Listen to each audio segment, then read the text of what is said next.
I was drafted into the Intergalactic Alliance Peace Program at the age of 27, not as a soldier, but as a diplomat. Or so they told me.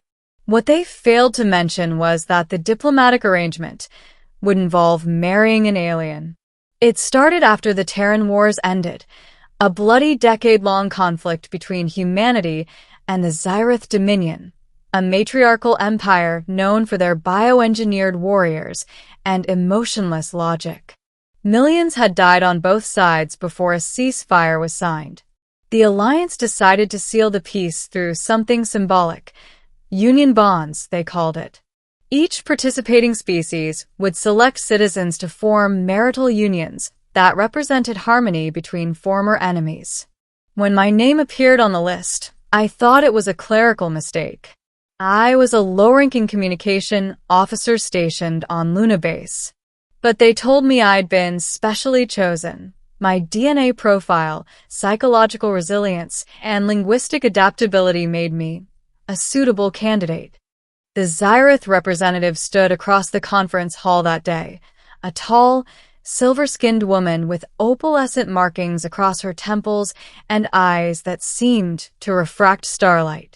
She wore ceremonial armor rather than a gown. Her name was Sci-Fi Vonner, and from her expression, she hated this as much as I did. When they announced we'd be joined in sacred diplomatic union, she didn't even look at me. That night, while humans celebrated the so-called peace, I sat alone in my quarters staring at the translation chip in my hand, a small device that would allow me to understand her language. It felt like the heaviest thing I'd ever held. The wedding was conducted aboard the Alliance flagship Concordia. It wasn't romantic. No vows. No music. Just 2 signatures and a Neuralink implant that connected our biosignatures, binding us by interspecies law. Afterward, she was assigned to share quarters with me, a symbol of unity. We barely spoke. She spent her nights meditating in silence, glowing softly in the dark. Her species emitted faint bioluminescence when calm, but I noticed hers dimmed often.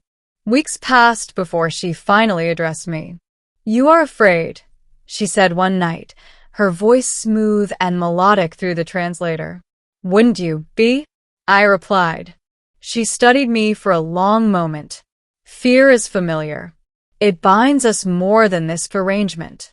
And for the first time, she almost smiled. Middle, secrets beneath the surface. Our assignment moved us to Xyrath Prime, her homeworld. I'd never seen anything like it. Vast silver forests, floating crystal spires, oceans that shimmered with quantum light. But the Xyrath were cold to me, polite, but distant. Humans were tolerated, not trusted. Sci-Fi was a decorated warrior before the peace, the daughter of a high priestess and commander of the 7th Fleet. Her name alone carried weight, which made our union even more controversial. We began to talk more, small things at first. Food, art, human emotions she couldn't quite grasp. One evening, while I struggled to describe the concept of sarcasm, she laughed for the first time. It was soft, unguarded, and completely disarming. But something wasn't right. I noticed Xyrath officials following us. Every public appearance was documented. They seemed more interested in observing than celebrating. One night, I woke up to find Sci-Fi standing at the viewport, speaking softly into a holographic communicator that dissolved the moment I stirred. She turned, her face unreadable. "You should not have seen that." "What's going on?" I demanded. "Why are we really here?" Her lips parted, but no sound came. Instead, she whispered, "Not yet. Please, trust me." It was the first time she'd asked for anything. Over the next months, I began to experience strange symptoms, migraines, flashes of memory that weren't mine, and dreams where I stood under twin moons watching Xyrath cities burn. In those dreams, Sci-Fi was always there, not as my wife, but as my executioner. When I told her, she stiffened. The bond, she murmured. It's progressing faster than expected. What bond? I snapped. You mean the implant? Her eyes glowed faintly. No. The union is more than a political gesture. It is a merging of essence, body and mind. I did not think it would affect you so strongly. I felt my pulse spike. You mean you're inside my head? Only fragments, she said, almost apologetic. It was meant to synchronize our empathy centers, to teach us understanding. But with you, it's different. Different. That word echoed in my mind long after she left. Then the truth began to unravel. During a routine medical check, I overheard two Xyrath scientists discussing my file in hushed tones. His neuromatrix is stabilizing around the Xyrath frequency, one said.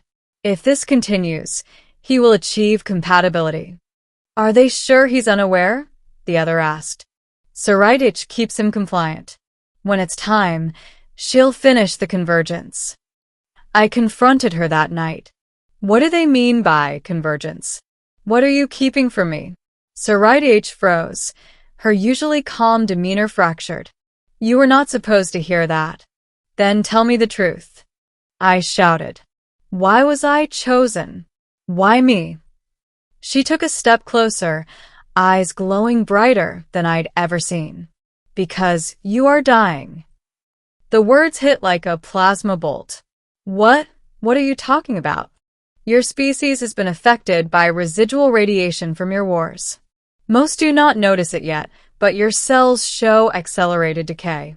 You, Nathan Hale, were chosen because your genome can adapt. The union is not only peace, it is survival. For both of us. I staggered back, trying to process it. You're saying this marriage was genetic engineering? Yes, she whispered. They hope our union will create a hybrid capable of enduring both our worlds, a living bridge between species. And you agreed to this? I was ordered to, she said. But then I met you. The turn, love, and betrayal. From that night on, everything changed between us. We stopped pretending. There was no more distance, no more political charade. She showed me Xyrath traditions, their ancient songs, their morning rituals under the aurora skies.